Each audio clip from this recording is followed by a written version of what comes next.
Welcome to channel back again. So यार आज की इस वीडियो में और एक एलडीवीसीसी के ऊपर सम करने वाले how to find general solution using rule 4। ये जो वीडियो है ये पार्ट 4 है कि जिससे कैसे हम एलडीवीसीसी का जनरल सॉल्यूशन फाइंड करते हैं using rule 4। Part 1, part 2, part 3 अगर आपने नहीं देखा है तो उसके लिंक्स में डिस्क्रिप्शन में दे दूंगा या फिर आई बटन पे क्लिक करो तो मिल जाएगी। और ये जो कोर्स की जो प्लेलिस्ट है उसकी भी लिंक मैं डिस्क्रिप्शन बॉक्स में दे दूंगा या फिर आई बटन पे क्लिक करो तो मिल जाएगी। पर फिलहाल के लिए इस वीडियो का हम शुरू करते हैं। जो हमें इक्वेशन दिया गया वो इस तरह से है, second order derivative of y with respect to second order derivative of x minus 16y equal to x square e raise to 3x plus e raise to 2x minus cos 3x plus 2 raise to x। So इस तरह से हमें एक equation दिया गया है। तो हमें इसका ये जो एलडीसीसी का इसका हमें जनरल सॉल्यूशन फाइंड आउट करना है। तो अभी हम कैसे करते हैं, तो हम लोग जनरल प्रोसीजर फॉलो करते हैं जैसे से मैंने आपको वीडियोस में बताया था। तो स्टेप 1 में क्या देखते हैं कि हमें जो ये जो गिवन एफडी है वो कैपिटल डी फॉर्म में है कि नहीं, मतलब डिफरेंशियल ऑर्डर फॉर्म में है कि नहीं, तो नहीं है। स्टेप 1 में क्या देते हैं कि ये जो गिवन एफडी है इसे हमें डिफरेंशियल ऑर्डर फॉर्म में लाना है। तो हम कैसे लाते हैं, हमें पता है कि डी बाय dx होता है वो कैपिटल डी होता है। यहाँ पे क्या है, डेरिवेटिव यहाँ पे दो बार डबल डेरिवेटिव है तो d की पावर क्या होगी, यहाँ पे हम लोग रिप्लेस करेंगे डी स्क्वायर वाई से हम लोग करेंगे। तो मैं वो जो सारी चीजें वो लिख दूंगा और हम लोग नया इक्वेशन लिख देंगे। सो देयरफॉर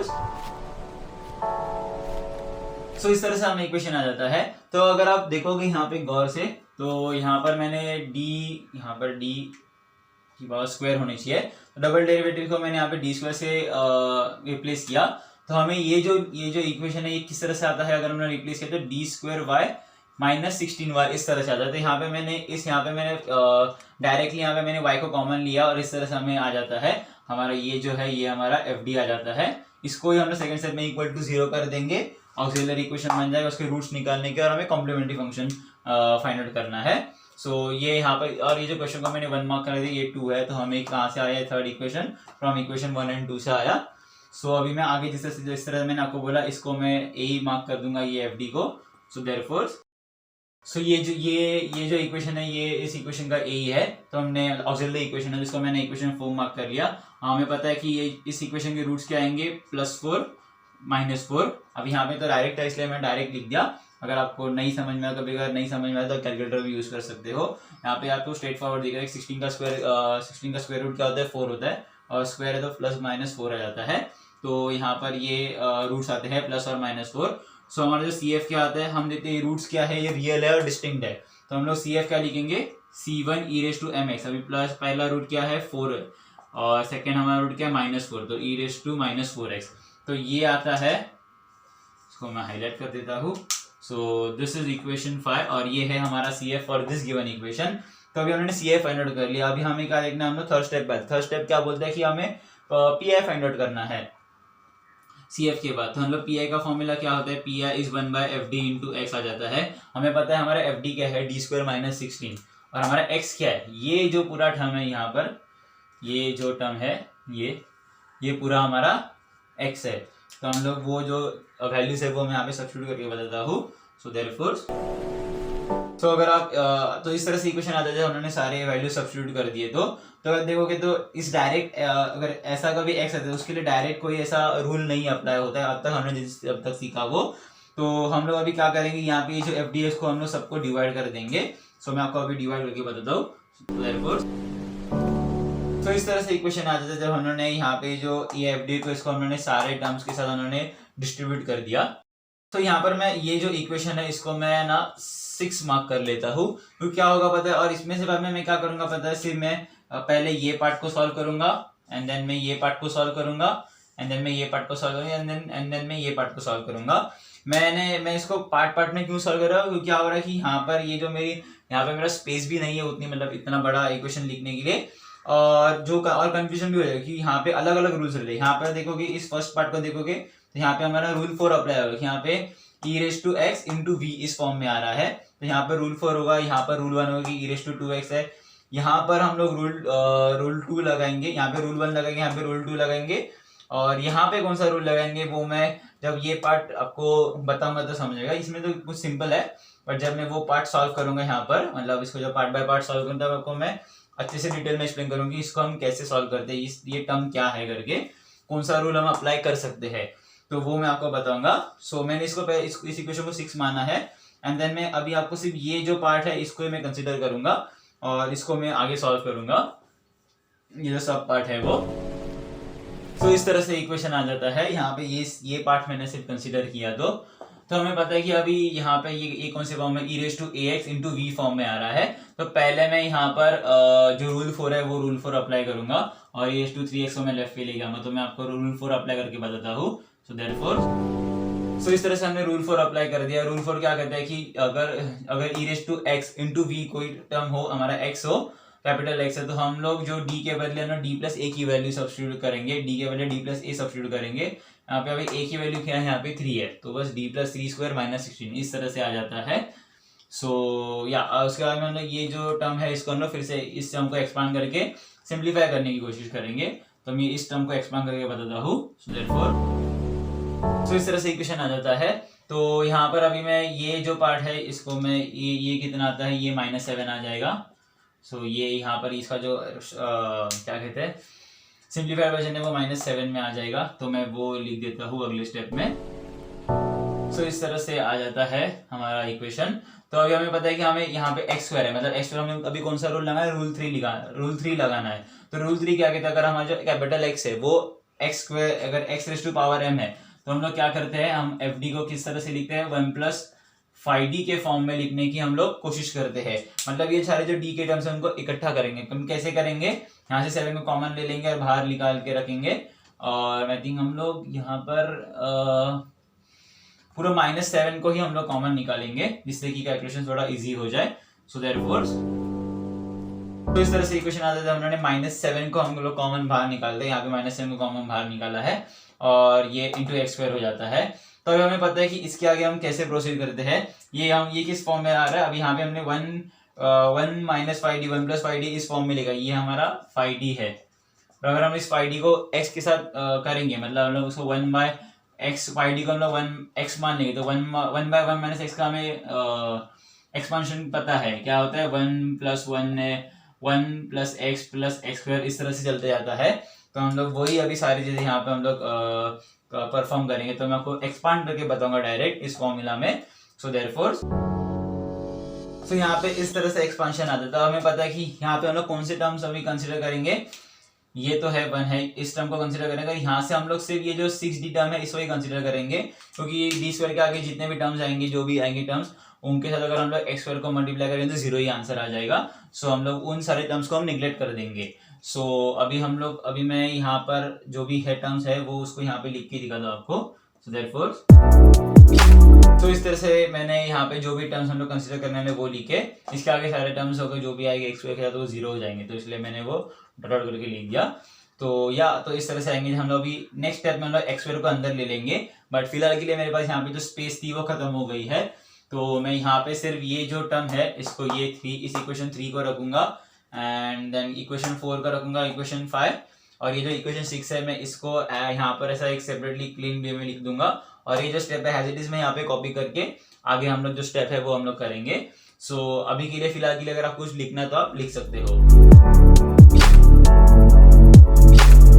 तो मैंने सारी चीजें रब आउट कर दी, और जो यहाँ पे जो लास्ट स्टेप थी वो मैंने यहाँ पे लिख दी, और जो भी इंपॉर्टेंट इक्वेशंस थे वो मैंने यहाँ पे लिख कर हाईलाइट करके रखे हैं। सो यहाँ पर मैं इसको फिर से डिवाइड कर लेता हूँ। सो यहाँ पर अगर देखोगे तो यहाँ पे मैं भी एक्स स्क्वायर को अंदर मल्टीप्लाई कर दूंगा। तो हमें पता है कि एक्स स्क्वायर का अगर एक्स स्क्वायर का सिंगल डेरिवेटिव क्या आता है 2x है, और डबल डेरिवेटिव क्या आता है 2 आ जाता है। मैंने गए दो पार्ट में भी वो बताया, तो मैं यहाँ पे फिर से दिखा के आपको रिपीट नहीं करूंगा।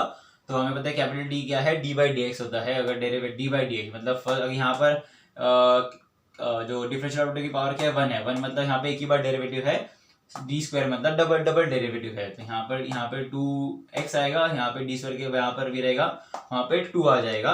यहाँ पे मैं 1/7 को कॉमन लूंगा। तो मैं आपको नेक्स्ट स्टेप लिख के बताता हूँ, जिससे कि आपका जो आइडिया है वो मेरा क्लियर, मतलब जो मैं बोल रहा हूँ उसकी जो आइडिया है वो क्लियर हो जाए। सो देयरफॉर इस तरह से हमें इक्वेशन आ जाता है। तो यहाँ पर मैंने क्या किया, यहाँ पर मैंने बहुत स्टेप्स मैंने डायरेक्ट लिख दिया। यहाँ पे सॉरी मैंने यहाँ पे 1, यहाँ पे x स्क्वायर आएगा। तो यहाँ तक ऐसे था।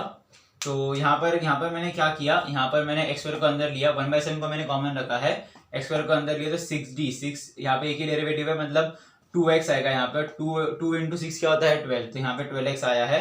यहाँ पे डी स्क्वायर 2 बार डेरिवेटिव, यहाँ पे 2 ही बच जाता है, यहाँ पर भी 2 बच जाता है। 36 इंटू 2 क्या होता है 72, तो वो मैंने यहाँ पे लिख दिया बाय 49, और बाकी सारे जो टर्म्स है वो 0 आ जाते हैं, तो यहाँ पे तो इतना ही टर्म बच जाता है हमारे पास। और बाकी मैं कुछ और सिंप्लीफाई कर सकता हूँ, तो यहाँ पे अगर मैं 7 को बांट दूँ तो 2/7 प्लस 72/49, तो हम लोग वो कर सकते हैं। यहाँ पे अगर मैं इसको डिस्ट्रीब्यूट कर दूँ 7 को, तो हमें इक्वेशन कैसे आएगा 2/7 प्लस 72/49, ओ सॉरी 79 लिख दिया 49, तो 86/49 इस तरह से आ जाता है हमें आंसर। तो मैं आगे के स्टेप पे आपको फाइनल आंसर लिख के बताऊंगा। तो इस तरह से हमें इक्वेशन आ जाता है, इस तरह से हमें पीआई आ जाता है सिर्फ इस पार्ट का। ये जो पार्ट है यहाँ पे, ये जो पार्ट, इसको रेड से मार्क करके आपको बताता हूँ। तो हमने कौन सा पार्ट लिया था, ये जो पार्ट है हमने सिर्फ इस पार्ट के लिए हमने यहाँ पे सॉल्व किया था। तो इस पार्ट के लिए हम लोग को पीआई ये आया है, वो हम लोग लास्ट स्टेप में जब फाइनल पीआई लिखेंगे सबको इकट्ठा करके लिखेंगे। तो उन्होंने इसको, तो मैं इस इक्वेशन को मैं 7 मार्क कर लेता हूँ, और ये इंटरमीडिएट इक्वेशन है, इसको हम लोग आगे इकट्ठा करके लिखना है हमें। तो ये 7 हो गया। तो हमें अभी हम लोग सेकेंड पार्ट कंसिडर करेंगे। सेकेंड पार्ट हम कौन सा कंसिडर करेंगे, यहाँ पे ये जो है d² - 16 इंटू e⁻²x, इसके हम कंसिडर करेंगे। यहाँ पे मैं लिख देता हूँ। तो इस तरह से इक्वेशन आ जाता है हमें। तो हमें पता है कि अभी इस इक्वेशन के लिए हम लोग कौन सा रूल अप्लाई करेंगे, रूल 1 हम अप्लाई करेंगे, क्योंकि यहाँ पे e⁻² है। रूल 1 क्या कहता है, क्योंकि बहुत टाइम हो गया उसके हम लोग रूल 1 के ऊपर देख रहे हैं। तो रूल 1 क्या कहता है कि अगर हमारा x है वो e⁻ax है, तो हम क्या करते हैं, जहां पर भी d है वहां पर हम लोग a सब्स्टिट्यूट करेंगे, और जब हम लोग a सब्स्टिट्यूट करेंगे तो यहाँ पे जो नीचे की जो fd की वैल्यू है वो 0 नहीं होनी चाहिए। अगर 0 होती है तो हमें उसका नीचे का जो पार्ट है उसका डेरिवेटिव लेना पड़ता है, फिर से सब्स्टिट्यूट करना पड़ता है। तो अगर वो नहीं पता है, फिर याद नहीं आ रहा, तो आप जो रूल 1 के जो वीडियोस है, मतलब हाउ टू फाइंड LDVCG का जनरल सॉल्यूशन यूजिंग रूल 1, तो वो वीडियो आप रेफर करना, एंड देन आपको ये जो मैं कुछ बोल रहा हूँ वो क्लैरिफाई हो जाए। तो भी मैंने यहाँ पे फिर से एक्सप्लेन किया है कि अगर रूल 1 में क्या करते हैं, d के बदले हम a की वैल्यू सब्स्टिट्यूट कर देते हैं। यहाँ पे a क्या है हमारा, यहाँ पे 2 है, तो हम लोग 2 की वैल्यू सब्स्टिट्यूट करेंगे, और यहाँ पे अगर 2 को सब्स्टिट्यूट करेंगे तो 4² हो जाएगा। 4² - 16 क्या होता है, -12 आ जाता है। तो भी ये जो नीचे का वैल्यू है वो 0 नहीं हो रहा है, -12 आ रहा है। तो हम लोग डायरेक्टली अप्लाई कर सकते हैं स्टैंडर्ड रूल ऑफ रूल 1। सो मैं यहाँ पे रूल 1 अप्लाई करके बताता हूँ। सो देयरफॉर ये इक्वेशन 8 में इसको मार्क कर देता हूँ। यहाँ पर मैंने a की वैल्यू सब्स्टिट्यूट कर दी, और हमें 1/-12 इस तरह से हमें आंसर आ जाता है।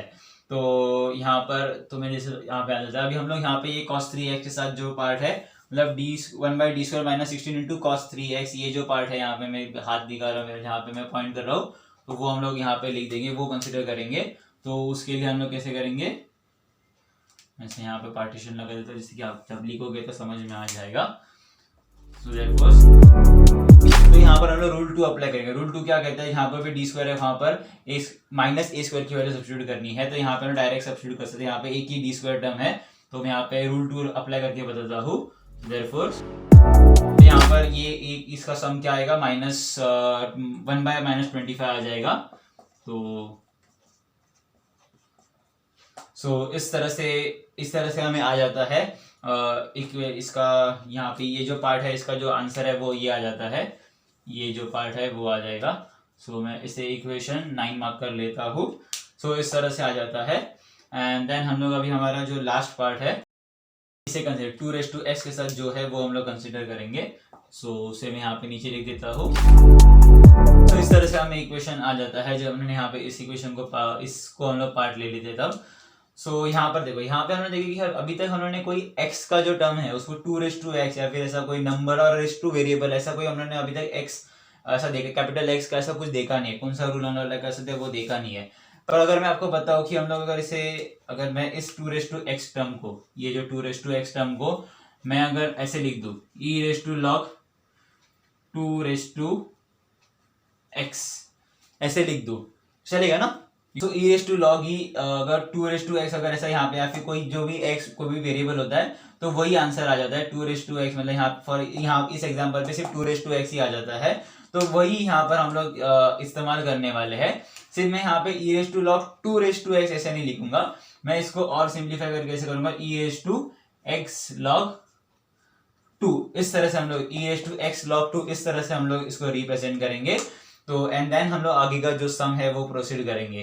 तो यहाँ पर अभी यहाँ पर देखो e raise to x log 2, मतलब अभी कौन सा आ रहा है, e raise to a x के फॉर्म में आ रहा है, जहाँ पे हमारा a क्या है log 2 है, और हमारा जो मतलब यहाँ पे a है a log 2 है और x, इस तरह से मतलब हम लोग रूल 1 अप्लाई करेंगे तो डी स्क्वायर के बदले हम log 2 सब्स्टिट्यूट करेंगे।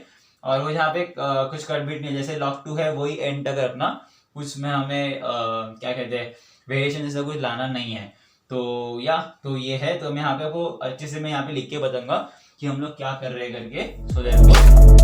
सो इस तरह से मैंने यहाँ पे लिख दिया, जिस तरह से मैंने आपको एक्सप्लेन किया था, e raise to log 2 raise to, यहाँ पे e raise to log 2 raise to answer क्या आएगा, फिर से 2 रेज टू एक्स ही आएगा। यहाँ पे मैंने एडजस्टमेंट किया है कि जिससे कि ये जो टर्म है, अगर ऐसा और भी कोई टर्म आता है यहाँ पे, अगर 3 रेज टू वाई आ जाएगा या फिर कोई और टर्म आ जाएगा तो उसके लिए भी हम लोग यही सेम करेंगे। तो यहाँ तो यही आप जो मेथड है वो अप्लाई करना। सो यहाँ पर अभी मैं एक सिंप्लीफिकेशन करूंगा अगले स्टेप में, जिस तरह से मैंने रिप्रेजेंट करने का, तो रिप्रेजेंट करके आपको बताऊंगा। तो इस तरह से इस तरह से हम लिख सकते हैं। यहाँ पे मैंने लॉग की प्रॉपर्टी यूज कर दी, यहाँ पे जो 2 रेज टू एक्स जो पावर है उसको उन्होंने यहाँ पे बेस में ला लिया, तो x log 2 हो गया। तो यहाँ पर जो हमारा a है, ये जो a हमारा log 2 है और x है, तो हमें यहाँ पे a की वैल्यू यहाँ पे सब्स्टिट्यूट करनी है टू अप्लाई रूल 1। यहाँ पे रूल 1 अप्लाई होता है, तो मैं यहाँ पे इस साइड में लिख देता हूँ क्योंकि यहाँ पर नीचे ज़्यादा नहीं दिखेगा नहीं आपको। सो मैं देयरफॉर मैं अप्लाई करके बताता हूँ। तो इस तरह से इक्वेशन आ जाता है। तो यहाँ पर मैंने फिर से जैसे था इस फॉर्म में वैसे मैंने लिख दिया। अगर आपको इस तरह से इस फॉर्म में लिखना तो आप लिख सकते हो। यहाँ पे मैंने सिर्फ थोड़ा सा क्लीन नीट लगने के लिए मैंने यहाँ पे किया, हमने log 2 यहाँ पे सब्स्टिट्यूट कर दिया, रूल 1 हमने कंप्लीट कर दिया। उसके बाद में आप x को है इस फॉर्म में भी रख सकते हो या फिर इस फॉर्म में रख सकते हो, आपकी मर्जी आपको कैसे रखना है वो। तो मैंने इस फॉर्म में रखा जिससे कि फाइनल आंसर आपको मतलब याद, फाइनल आंसर दिखने के लिए फॉर स्टैंडर्डाइजिंग पर्पस आपको कौन सा भी लिखा आप लिख सकते हो। मैं अभी इस इक्वेशन को ऊपर मेरा 9 लिखा, तो इसको मैं 10 मार्क कर लेता हूँ। सो यहाँ पर मैंने सारे इक्वेशंस को मार्क कर लिया है। हमने सारे पार्ट्स जो थे यहाँ पे इक्वेशन 6 के, इसका मतलब हमने पार्ट बाय पार्ट हमने सॉल्यूशन निकाला। अभी इस सारे सॉल्यूशंस को हमें इकट्ठा करके लिखना है, तो यहाँ पे जगह नहीं बची है, तो मैं जो भी सारे इक्वेशंस है वो यहाँ पे लिस्ट कर दूंगा एंड देन हम लोग यहाँ पे फाइनल पीआई लिखेंगे और जो भी सेंटर सॉल्यूशन है वो यहाँ पे लिख देंगे। तो फिलहाल के लिए अगर आपको कुछ लिखना है तो आप लिख सकते हो और बाकी सारी चीजें मैं रफ कर दूंगा।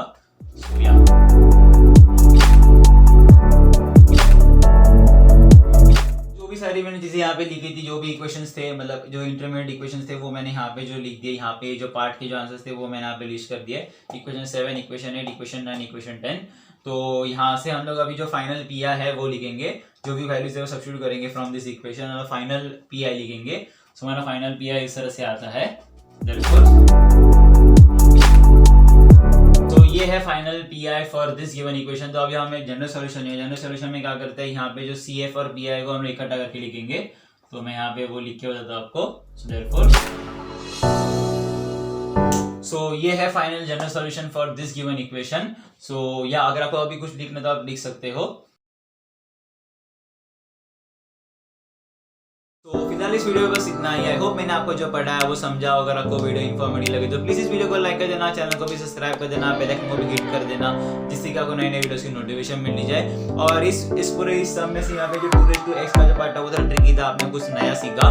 तो यहाँ पे मैंने ये सम सिर्फ इसलिए इंट्रोड्यूस किया कि यहाँ पे कुछ थोड़ा सा नया था, इसलिए मैंने यहाँ पे इंट्रोड्यूस कर दिया क्योंकि ये जो सम है ये MU के 18 पेपर में आ चुका है। सो या मिलेंगे किसी नई वीडियो में, तब तक के लिए सी या have a good day, stay